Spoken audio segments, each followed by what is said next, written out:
அரும்பு டாக்ஸ் நேயர்களுக்கு வணக்கம்.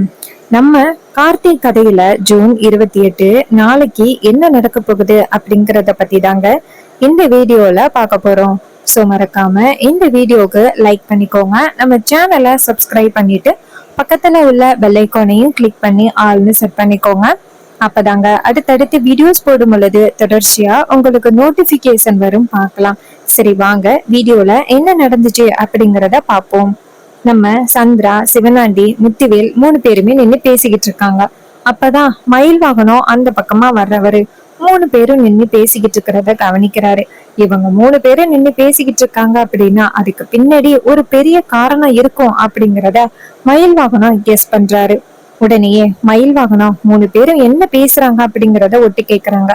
சந்திரா நேரா முத்துப்பாண்டி கிட்ட சொல்றாங்க, சித்தப்பா இங்க பாருங்க மாமா, இன்னையோட அந்த கார்த்தி இருக்கான்னு ராஜ சேதுபதியோட பையன் நம்ம எல்லாரையுமே ஏமாத்தி வீட்டுக்குள்ள வந்தான்னு, அவனுக்கு இன்னைக்குதான் கடைசி நாள் அப்படின்னு சொல்லிக்கிட்டு இருக்காங்க. இத மயில் வாகனம் காதல வாங்குறாரு. இப்ப எதுக்கு கார்த்தி சகலைய பத்தி பேசிக்கிட்டு இருக்கா இவ, ஏதாவது பிளான் பண்ணுவாளோ அப்படின்னு இன்னுமே கேக்குறாரு என்ன நடக்குது அப்படின்னு. அப்ப சிவனாண்டி சொல்றாரு, சந்திரா நம்ம நினைச்ச மாதிரி அபிராமிய கடத்தி வச்சிருக்கானுங்கல்ல. அதுக்கு சந்திரா சொல்றாங்க, என்னங்க அதெல்லாம் அபிராமிய எப்பவோ கடத்தியாச்சு, கார்ல வச்சிருக்கானுங்க. கண்டிப்பா கோவில் திருவிழா ஆரம்பிக்க போற நேரத்துல அந்த அபிராமிய கொண்டு வர சொல்லி எல்லாருக்கும் முன்னாடியிலையும் அவளை வச்சு உண்மைய சொல்ல வைக்கிறது தான் நம்மளோட பிளான் அப்படின்னு சொல்றாங்க. இது கேட்டதோட மயில் வாகனத்துக்கு செம்ம ஷாக் ஆகுது. இன்னொரு பக்கம் சிவனாண்டி சொல்றாரு, அந்த ராஜ சேதுபதியோட பேரன் கார்த்திக் என் மேல கை வச்சிருக்கான், அதுக்கப்புறம் உன்னையும் அத்தனை தடவை அவமானப்படுத்தி இருக்கான். அவனை நம்ம சும்மா விடக்கூடாது சந்திரா. அந்த சாமுண்டீஸ்வரி அவனை அரைஞ்சி வீட்டை விட்டு துரத்தணும், இத நம்ம கண்ணால பாக்கணும். சந்திரா சொல்றாங்க, என்னங்க கவலைப்படாதீங்க, கூடிய சீக்கிரம் நடக்க போகுது. கோயில் திருவிழா இன்னைக்கு நடக்க போறது கிடையாது. அந்த ராஜசேதுபதியோட குடும்பம் அவமானப்பட்டு தலை குனிஞ்சு போக போகுது. ஊர் மக்கள் எல்லாருமே சேர்ந்து கார்த்திய சாமுண்டீஸ்வரி வீட்டுக்கு நடிக்க அனுப்பி, இப்படி ஒரு கேவலமான வேலையை பார்த்திருக்கியா அப்படின்னு பரமேஸ்வரிய பார்த்து நிக்க வச்சு கேள்வி கேட்க போறாங்க அப்படின்னு ரொம்ப சந்தோஷமா பேசிக்கிட்டு இருக்காங்க. இது எல்லாத்தையுமே மயில் வாகனம் காதுல வாங்கிட்டு அதிர்ச்சி ஆகுறாங்க. மயில் வாகனம் நினைக்கிறாரு, அதான பார்த்தேன், கோவில் திருவிழாவுக்கு என்னடா இது இவங்க எதுவுமே பண்ணவே இல்லையே, அமைதியா இருக்குங்களே அப்படின்ட்டு நான் ஆரம்பத்துல இருந்தே சந்தேகப்பட்டது சரியா போச்சு. இதுங்க எவ்வளவு பெரிய பிளான பண்ணிருக்குங்க, விடக்கூடாது அப்படின்னு நினைக்கிறாங்க நம்ம மயில் வாகனம். இது உடனே போய் நம்ம மாப்பிள்ளை கிட்ட சொல்லுவோம் அப்படின்னு கார்த்திக் இருந்து மயில் வாகனம் இருந்து கார்த்திய போய் பாக்குறாங்க. கார்த்தி எல்லாரும் மக்கள் முன்னாடியிலேயே ஏதோ ஒரு முக்கியமான வேலை பார்த்துக்கிட்டு இருக்காரு. அப்ப மயில் வாகனம் போயிட்டு, சகல இங்க வா அப்படின்னு சொன்னதோட கார்த்திய இருந்து போறாரு. சொல்லுங்க. அப்ப மயில் வாகனம் சொல்றாரு, இங்க பாருங்க சகல, அபிராமி அம்மா இருக்காங்கல்ல, அவங்கள அந்த சந்திரா கடத்திட்டாங்களாம். இதை கேட்டதோட கார்த்திக்கு செம ஷாக்கு. கார்த்திக் கேக்குறாரு, உங்களுக்கு எப்படி தெரியும்? மயில் வாகனம் சொல்றாரு, சகல அவங்க பேசிக்கிட்டு இருந்தத காதுல வாங்கிட்டு தான் இப்ப நான் உங்ககிட்ட சொல்றேன். அந்த சந்திரா, முத்துவேல், சிவனாண்டி 3 பேருமே சேர்ந்து அபிராமி அம்மாவை கடத்தி ஏதோ கார்ல வச்சிருக்காங்களாம். அதுக்கப்புறம் கோவில் திருவிழா ஆரம்பிக்க போகுதுல்ல, அந்த நேரத்துல அபிராமி அம்மாவை இங்க வர வச்சு அவங்க மூலியமா அவங்க யாரு நீ யாரு அப்படிங்கிறத சொல்றதுதான் அவங்களோட பிளானே. இதை கேட்டதும் கார்த்திக் சொல்றாரு, சரி நான் போயிட்டு அம்மாவை காப்பாத்துறேன் அப்படின்னு சொல்ல, மயில் வாகனம் சொல்றாரு, இங்க பாருங்க சகல, நீங்க போங்க, இங்க என்ன பிரச்சனை இருந்தாலும் நான் பாத்துக்கிறேன். இதை கேட்டதும் கார்த்தியும் சரி அப்படின்னு சொல்லிட்டு கிளம்புறாரு. கார்த்தி கார்ல போறத நம்ம சந்திரா கவனிக்கிறாங்க. இப்ப எதுக்கு இவன் தேவையில்லாம கார் எடுத்துக்கிட்டு எங்கே போயிட்டு இருக்கான், ஒருவேளை அபிராமி எங்க இருக்கா, காணாம போயிட்டா அப்படிங்கிறது இவனுக்கு தெரிஞ்சு போச்சோ, ஆக விடக்கூடாது அப்படின்ட்டு அந்த சந்திரா நேரா அந்த ரவுடிகளுக்கு போன் பண்றாங்க. அதே நேரம் அபிராமி காருக்குள்ள இருக்கும் பொழுது மயக்கத்துல இருந்தாங்கல்ல, அவங்களோட மயக்கம் தெரியுது. அபிராமி கண் முழிக்கிறாங்க. பார்த்தா தன்னை காருக்குள்ள கட்டி போட்டிருக்கிறத பாக்குறாங்க. பார்த்ததோட ரொம்ப அதிர்ச்சி ஆகுறாங்க அபிராமி. யாரது, எனக்கு எதுக்காக காருக்குள்ள கட்டி போட்டிருக்காங்க அப்படின்னு சுத்தி முத்தி பாக்குறாங்க. ஒரே வயக்கடா இருக்கு. அப்ப அந்த ரவுடிங்க போன் அட்டன் பண்ணி பேசுறாங்க. சொல்லுங்க மேடம். சந்திரா சொல்றாங்க, டேய் அவை உங்க பக்கத்துல தானடா இருக்கா. ரவுடிங்க சொல்றாங்க, மேடம் அவளை இப்ப நாங்க கார்ல தான் மேடம் கட்டி போட்டு வச்சிருக்கோம், நீங்க எதுக்கும் கவலைப்படாதீங்க மேடம். இன்னும் கொஞ்ச நேரத்துல நீங்க சொன்ன மாதிரியே கோவிலுக்கு கூட்டிட்டு வந்துட்டு அவளை உண்மையை சொல்ல வைக்கிறோம். அவதான் அந்த ராஜ சேதுபதியோட மக, அவளோட புள்ள வந்துட்டு அந்த ராஜா தான் அப்படிங்கறத நாங்க சொல்ல வைக்கிறோம் அப்படின்னு அந்த ரவுடிங்க சொல்றாங்க. இதை கேட்டதும் அபிராமிக்கு ரொம்ப அதிர்ச்சி. என்ன நடக்குது இங்க? அப்ப என்ன வச்சு என் பிள்ளையோட வாழ்க்கையை முடிக்கிறதுக்கு அந்த சந்திரா பிளான் பண்ணிக்கிட்டு இருக்காளா? விடக்கூடாது, என்னால என் பிள்ளையோட வாழ்க்கை கெடுது அப்படின்னா நான் எப்படியாவது தப்பிச்சு ஆகணுமே அப்படின்ட்டு அபிராமி டக்குன்னு அந்த காரை விட்டு தப்பிச்சு ஓடுறாங்க. அதே நேரத்துல அந்த ரவுடிங்க, டேய் தப்பிச்சு ஓடுறாடா, அவளை பிடிங்கடா அப்படின்னு சொன்னதோட நேரா ஃபாலோ பண்ணிக்கிட்டு ஓடுறாங்க. அப்ப பின்னாடியே ஓடும் பொழுது நேரா நம்ம அபிராமி வந்துட்டு இவனுங்க கிட்ட மாட்டினா கண்டிப்பா நம்ம வந்துட்டு ரொம்ப பெரிய ஆபத்துல சிக்கிப்போம் அப்படின்ட்டு அபிராமி டக்குன்னு போய் ஒரு லாரி வருது, அந்த லாரியில அடிபட்டுறாங்க. நான் உசுரோட இருந்தாதானே என்னை கொண்டுட்டு போய் உண்மையை நிரூபிப்பீங்க, நான் உயிரோடவே இல்ல அப்படின்ட்டு அந்த காரியத்தை பண்ணிடுறாங்க. இதனால அபிராமிக்கு பயங்கரமா அடிபட்டுறது. அப்ப ரவுடிங்க அபிராமிய பார்த்ததோட, டேய் என்னடா இது இப்படி ஆகிருச்சு அப்படின்னு சொல்ல, இன்னொருத்தன் சொல்றான், மேடத்துக்கு மட்டும் இந்த விஷயம் தெரிஞ்சுச்சு நம்மள சும்மா விட மாட்டாங்க, இப்ப என்னடா பண்றது. அதுக்கு இன்னொருத்தன் சொல்றான், டேய் அவளுக்கு மூச்சு இருக்கான்னு பாருங்கடா அப்படின்னு சொல்ல போய் மூச்சு இருக்கான்னு பார்க்க அபிராமி அரை மயக்கத்துல மூச்சு இருக்கு அப்படி கிடக்குறாங்க. அப்ப இன்னொருத்தன் சொல்றான், டேய் மூச்சு இருக்குடா, இவளை இப்ப ஹாஸ்பிட்டல் கூட்டிட்டு போறதா இல்ல இங்கேயே போட்டிட்டு போயிருவோமா.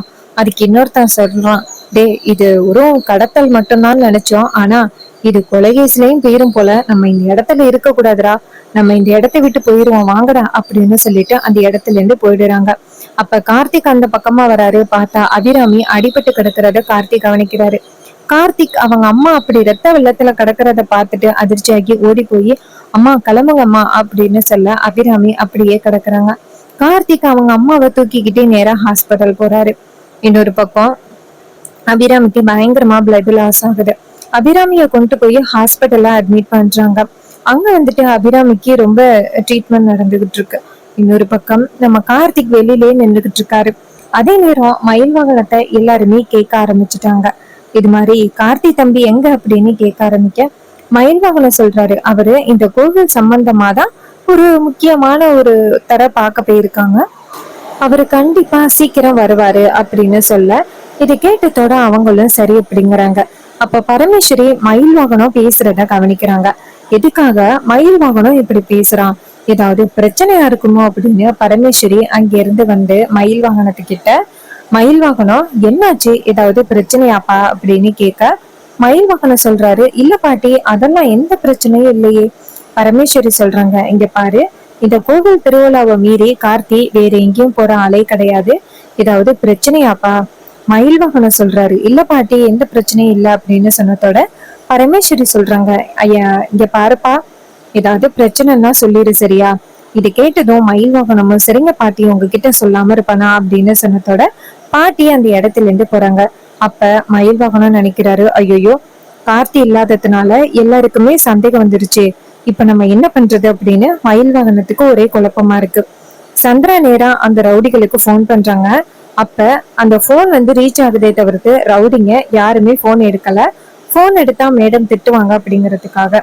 அப்ப சிவனாண்டி கேக்குறாரு, சந்திரா என்னாச்சு, போன் முதல்ல இருந்து அடிச்சுக்கிட்டு இருக்கா, அவனுங்க எடுக்கவே இல்ல, ஏதாவது சொதப்பிட்டானுங்களா. அப்ப சந்திரா சொல்றாங்க, அதாங்க எனக்கும் தெரியல, கண்டிப்பா ஏதோ ஒரு தப்பு நடந்திருக்கு, என்னாச்சுன்னு தெரியல.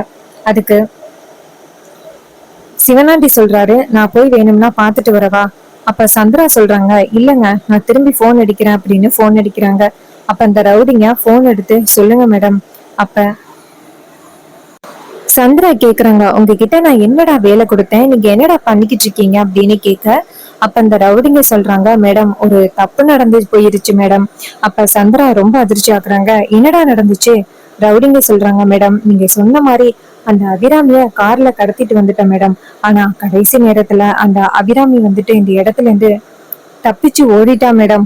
அப்ப தப்பிச்சு ஓடும் பொழுது ஒரு லாரியில அவளுக்கு விபத்தாகிருச்சு, நாங்க அந்த இடத்துலயே அவளை போட்டுட்டு வந்துட்டோம். இதை கேட்டதும் சந்திராவுக்கு செம்ம கோவம். டேய் உங்ககிட்ட கரெக்டா காசு கொடுத்து தானடா இதெல்லாம் பண்ண சொன்னேன், எவ்வளவு தைரியம் இருந்தா நீங்க இப்படிப்பட்ட ஒரு வேலையை பார்த்திருப்பீங்க, அவ எந்த இடத்துல அடிபட்டு கிடந்தாலும் அவளை தூக்கிட்டு வாங்கடா அப்படின்னு சொன்னதோட அவளுங்களும் சரிங்க மேடம் அப்படின்னு சொல்லிட்டு நாங்க போய் பாக்குறோம் அப்படின்ட்டு போறாங்க. அப்ப சிவனாடி கேக்குறாரு, சந்திரா என்ன சந்திரா ஒரே டென்ஷனா இருக்க? சந்திரா சொல்றாங்க, என்னங்க சொதப்பிட்டானுங்க, எப்படியாவது அபிராமியை தூக்கிட்டு வந்து உண்மையை சொல்ல வைக்கலாம் அப்படின்னு பார்த்தா இப்படி ஆகிருச்சே. சிவனாண்டி கேக்குறாரு, என்ன சந்திரா சொல்ற? சந்திரா சொல்றாங்க, ஆமாங்க, அந்த அபிராமி தப்பிச்சு ஓடி போய் லாரியில போய் விழுந்துட்டா போல, இதனால அவளுக்கு விபத்தாகிருச்சு. அதான் அங்கனையே போட்டுட்டு வந்திருக்கானுங்க, அவளை தூக்கிட்டு வந்தாவது உண்மையை சொல்ல வைக்கலான்னு பார்த்தேன். அப்ப சிவனாண்டி கேக்குறாரு, சரி அவ அந்த இடத்துலதான் கிடப்பா, சரி அவனுங்களை தூக்கிட்டு வர சொல்லு. அப்ப அந்த ரவுடிங்க போய் அந்த இடத்துல பார்க்க அந்த இடத்துல அபிராமி இல்ல. அத பார்த்ததோட செம்ம ஷாக் ஆகுறாங்க அந்த ரவுடிங்க. அப்ப அந்த ரவுடிங்க சொல்றானுங்க, டே இந்த இடத்துல இருந்த அந்த பொம்பளை யாரடா தூக்கிட்டு போயிருப்பா அப்படின்னு பார்க்கும் பொழுதுதான் அந்த பக்கத்துல உள்ளவங்கள்ட்ட விசாரிக்கும் பொழுது ஒரு தம்பி வந்துட்டு அந்த அம்மாவா ஹாஸ்பிட்டல் தூக்கிட்டு போயிட்டு நாங்க தான் வயக்காடுல வேலை பார்த்துட்டு வரும் பொழுது அந்த அம்மா கடந்ததை பார்த்தோம், நாங்க தான் அந்த தம்பியோட வண்டியில ஏத்தி விட்டோம் அப்படின்னு சொன்னதோட அவனுங்க அதிர்ச்சி ஆகுறானுங்க. அப்ப அவனுங்க நேரா சந்திராவுக்கு போன் பண்ணி, மேடம் அந்த பொம்பளைய வந்துட்டு யாரோ ஹாஸ்பிட்டல் தூக்கிட்டு போயிட்டாங்களாம். இது கேட்டதோட சந்திரா சொல்றாங்க, எந்த ஹாஸ்பிட்டலா இருந்தாலும் பரவாயில்ல, அவளை எப்படியாவது நீங்க கண்டுபிடிச்சு கொண்டுகிட்டு வந்தே ஆகணும் அப்படின்னு சொன்னதோட அந்த ரவுடிகளும் சரி அப்படின்னு சொல்லிடுறாங்க. இன்னொரு பக்கம் சந்திரா ரொம்ப டென்ஷன்ல இருக்க சிவனாண்டி கேக்குறாரு, என்ன சந்திரா என்னாச்சு அப்படின்னு கேட்க அப்ப சந்திரா சொல்றாங்க, என்னங்க அந்த அபிராமி இருக்கால அவ அந்த இடத்துல இல்லையா, யாரோ ஹாஸ்பிட்டல் கொண்டுட்டு போயிட்டாங்களாம்.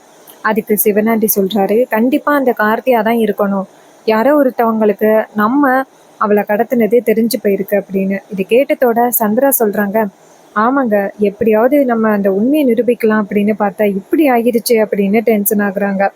இன்னொரு பக்கம் நம்ம கார்த்திக் அபிராமிக்கு வந்து ட்ரீட்மெண்ட் பார்த்துக்கிட்டு இருக்காங்க ஹாஸ்பிட்டல்ல வச்சு. அப்போ டாக்டர் வந்துட்டு வெளியில வந்து சொல்றாங்க, சார் இது மாதிரி அவங்களுக்கு ரொம்ப அடிபட்டிருக்கு சார், அவங்க கண்டிப்பா வந்துட்டு அப்சர்வேஷன்ல இருந்து தான் ஆகணும் அப்படின்னு சொல்றாங்க. இது கேட்டதும் நம்ம கார்த்திக் ரொம்ப அதிர்ச்சி ஆகுறாரு. அப்ப கார்த்திக் நினைக்கிறாரு, கோவில் கும்பாபிஷேகம் வேற நடக்க போகுது, இந்த நேரத்துல பாட்டிக்கு வந்துட்டு அம்மாவுக்கு விபத்தாகிருச்சு அப்படின்னு தெரிஞ்சிச்சுன்னா ரொம்ப பிரச்சனை ஆகிருமே, இப்ப நம்ம என்ன பண்றது அப்படின்னு கார்த்திக்கு ஒரே குழப்பம்.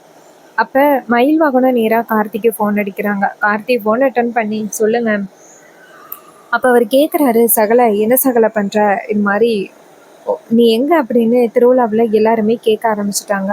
கார்த்திக் சொல்றாரு, அம்மாவை பார்த்துட்டேன், அம்மாவுக்கு ஒரு சின்ன விபத்தாகிருச்சு, இப்ப அம்மாவை ஹாஸ்பிட்டல்ல அட்மிட் பண்ணியிருக்கேன் அப்படின்னு. இதை கேட்டதும் மயில் வாகனத்துக்கு ரொம்ப அதிர்ச்சி. மயில் வாகனம் சொல்றாரு, மாப்பிள்ள நீ எப்படியாவது இந்த திருவிழாவுக்கு இருந்துதான் மாப்பிள்ள ஆகணும், அம்மாவை அங்க உள்ளவங்க யாராவது பார்த்துக்க சொல்லிட்டு ஒரு 10 நிமிஷம் திருவிழாவை வந்து அட்டென்ட் பண்ணிட்டு போங்க மாப்பிள்ள. இதை கேட்டதும் கார்த்திக் சொல்றாரு, சரி ஓகே நான் வரேன் அப்படின்னு சொல்லிட்டு போனை கட் பண்றாங்க. கட் பண்ணிட்டு நேராக டாக்டரை பார்த்து, டாக்டர் ரொம்ப முக்கியமான ஒரு பிரச்சனை டாக்டர், நான் போயிட்டு உடனே வந்துடுறேன், அம்மாவை மட்டும் பாதுகாப்பாக பார்த்துக்கிறீங்களா? இதை கேட்டதோட அந்த டாக்டரும், சரிங்க நீங்கள் கவலைப்படாதீங்க, நீங்கள் யார் எப்படிப்பட்டவருன்னு தெரியும், ஸோ நாங்கள் பார்த்துக்குறோம் அப்படின்னு சொன்னதோட கார்த்தியும் சரி அப்படின்னு சொல்லிட்டு நேராக அந்த திருவிழாவுக்கு போகிறாரு. அப்போ அந்த இடத்துல சந்திராவும் முத்துப்பாண்டியும் சிவனாண்டியும் நிற்கிறாங்க. கார்த்திக் நேராக சந்திராவை போய் பார்த்து, எங்கள் அம்மாவுக்கு இப்போ இப்படிப்பட்ட ஒரு நிலைமைன்னா அதுக்கு முக்கிய காரணமே நீதான், கண்டிப்பாக உன்னை சும்மா விட மாட்டேன், கோவில் திருவிழா மட்டும் முடியட்டும்.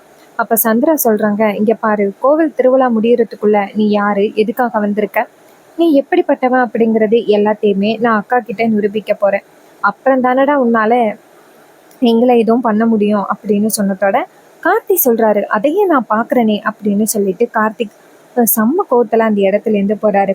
அப்போ சிவனாண்டி கேட்குறாரு, சந்திரா என்ன சந்திரா இவன் இப்படி பேசிட்டு போகிறான்?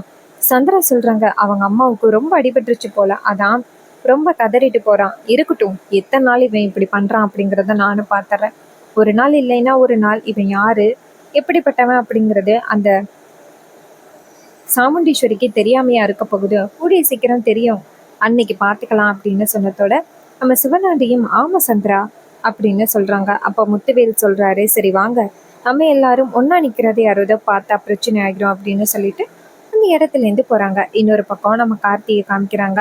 கார்த்திக் அங்கேருந்து வந்ததோட பரமேஸ்வரி நேரா கார்த்தியை பார்த்து, ஐயா கார்த்தி எங்கப்பா போனா, உன்னை எப்பயிலேருந்து தேடுறது?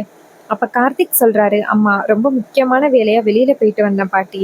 பாட்டி சொல்றாங்க, சரியா கோவில் திருவிழாவை விட என்னையா முக்கியமான வேலை, அப்ப கார்த்திக் நினைக்கிறாரு, பாட்டி அம்மாவுக்கு விபத்து ஆனதை பத்தி இப்ப கண்டிப்பா உங்ககிட்ட சொன்னா ரொம்ப பதட்டப்படுவீங்க பாட்டி, அதனாலதான் நான் இப்போதைக்கு உங்ககிட்ட சொல்லல.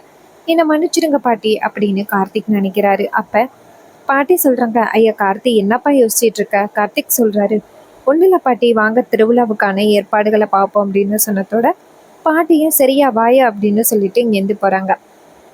அதுக்கப்புறம் நம்ம சாமுண்டீஸ்வரியை காமிக்கிறாங்க. சாமுண்டீஸ்வரி திருவிழாவில் உட்காந்துருக்காங்க. அப்ப சந்திரா வந்ததோட சாமுண்டீஸ்வரி கேட்குறாங்க, சந்திரா அடிக்கடி எங்கே போற? அப்போ சந்திரா சொல்கிறாங்க, இல்லைக்கா கோவில் திருவிழாவெல்லாம் ரொம்ப சூப்பராக இருக்குக்கா, அதை தான்க்கா நான் வேடிக்கை பார்க்க போனேன். இது கேட்டதோட சாமுண்டீஸ்வரி சொல்கிறாங்க, அப்படியா சந்திரா, சரி அப்படின்னு. அப்போ மயில் வாகனம் நேராக கார்த்தியை பார்க்குறாரு. அதுக்கப்புறம் தான் அவருக்கே நிம்மதியாகுது. சகல வந்துட்டீங்களா, இங்கே எப்போ வருவீங்க அப்படின்னு காத்துக்கிட்டு இருந்தேன். அப்போ கார்த்திக் சொல்கிறாரு, சரி சீக்கிரம் கோயில் திருவிழாவை முடிச்சுட்டு அம்மாவை பார்க்க போகணும். மயில் வாகனம் சொல்றாரு, அம்மாவுக்கு ரொம்ப அடிபட்டுச்சா? அதுக்கு கார்த்திக் சொல்றாரு, ஆமாம் அம்மாவுக்கு ரொம்ப பெரிய விபத்தாகிருச்சு. இதை கேட்டதோட நம்ம மயில் வாகனம் ரொம்ப ஷாக் ஆகுறாரு. என்ன இப்படி சொல்றீங்க, அம்மாவுக்கு ரொம்ப அடிபட்டுருச்சா அப்படின்னு. அதே நேரம் ரேவதி இதை காதுல வாங்கிட்டு என்னாச்சு அப்படின்னு வந்து கேக்குறாங்க. ஸோ இதை பார்த்ததோட மயில் வாகனம் சொல்றாரு, ரேவதி இது மாதிரி அந்த சந்திரா இருக்காங்கல்ல, அவங்க நம்ம கார்த்தியோட அம்மா ராஜாவோட அம்மாவை கடத்திட்டு போயிட்டு அவங்களுக்கு ரொம்ப பெரிய விபத்து ஆகுற மாதிரி பண்ணிட்டாரு. இது கேட்டதோட ரொம்ப அதிர்ச்சி ஆகுறாங்க ரேவதி. ஐயோ அவங்க ரொம்ப நல்லவங்களாச்சு, அவங்களுக்கு என்ன ஆச்சு அப்படின்னு சொல்லிட்டு ரொம்ப வேதனைப்படுறாங்க. அப்ப ரேவதி சொல்றாங்க, இங்க பாருங்க இந்த இடத்துல எப்படி அம்மாவுக்கு எதுவும் ஆணிச்சு ஆகலையான்னு இங்க எப்படி பார்த்துக்கிட்டு இருக்க முடியும், சரி வாங்க நம்ம போய் பார்க்கலாம் அப்படின்னு சொன்னதோட மயில் வாகனம் சொல்றாரு, ரேவதி நம்ம எல்லாருமே போகலாம், ஆனா வந்துட்டு கோயில் திருவிழா நடக்க போகுது, இந்த நேரத்துல அவங்களுக்கு இப்படிப்பட்ட ஒரு நிலைமை அப்படின்னா சோ கண்டிப்பா வந்துட்டு இந்த கோயில் திருவிழாவை நிப்பாட்டுறதுக்கு எல்லாரையும் ஏதாவது பண்ணுவாங்க. ஸோ நம்ம கண்டிப்பா வந்துட்டு இது யாருக்கிட்டையும் சொல்லாம இருக்கிறது நல்லது. நம்ம வந்துட்டு அப்புறமாட்டி சொல்லிக்கலாம், இப்போதைக்கு திருவிழாவை முடிச்சிடலாம் அப்படின்னு சொன்னதோட ரேவதி சொல்றாங்க, சாரி ராஜா, எங்க சித்தியாலதான் அவங்க அம்மாவுக்கு இப்படி ஆகிருச்சு அப்படின்னு சொல்ல அதுக்கு கார்த்திக் சொல்றாரு, சரி நம்ம பாத்துக்கலாம் அப்படின்னு சொல்றாங்க. இன்னொரு பக்கம் மயில் வாகனமும் ரொம்ப கஷ்டப்படுறாரு, அவங்க அம்மாவுக்கு இப்படி ஒரு நிலைமையா அப்படின்னு சொல்லிட்டு ரொம்ப கஷ்டப்படுறாரு. இன்னொரு பக்கம் நம்ம ரேவதியை காமிக்கிறாங்க. ரேவதி வந்துட்டு ரொம்ப கவலையோட போய் நின்றுகிட்டு இருக்காங்க. இன்னொரு பக்கம் நம்ம பரமேஸ்வரிக்கு அபிராமிக்கு நடந்த விபத்து பத்தி தெரியாது. சந்திரா வந்துட்டு எப்படியாவது கார்த்தியை பத்தின உண்மைகளை நிரூபிச்சு இந்த வீட்டை விட்டு துரத்தலாம் அப்படிங்கிற ஒரு பிளான்ல அவர் இருக்காரு. அந்த சந்திரா இருக்காங்க. ஸோ இந்த கதை உங்களுக்கு பிடிச்சிருந்துச்சு அப்படின்னா இந்த வீடியோவுக்கு மறக்காம லைக் பண்ணிக்கோங்க. நம்ம சேனலை சப்ஸ்கிரைப் பண்ணிட்டு பக்கத்துல உள்ள பெல் ஐக்கானையும் கிளிக் பண்ணி ஆல்னு செட் பண்ணிக்கோங்க. அப்பதாங்க அடுத்தடுத்து வீடியோஸ் போடும் பொழுது தொடர்ச்சியா உங்களுக்கு நோட்டிபிகேஷன் வரும், பார்க்கலாம். ஸோ இதே மாதிரி நீங்க நெக்ஸ்ட் வேற ஏதாவது புது புது வீடியோஸ்ல பார்க்கலாம். உங்களுக்கு இந்த கதை பிடிச்சிருந்துச்சு அப்படின்னா இந்த வீடியோவுக்கு மறக்காம லைக் பண்ணிக்கோங்க. தேங்க்யூ ஃபார் வாட்சிங்.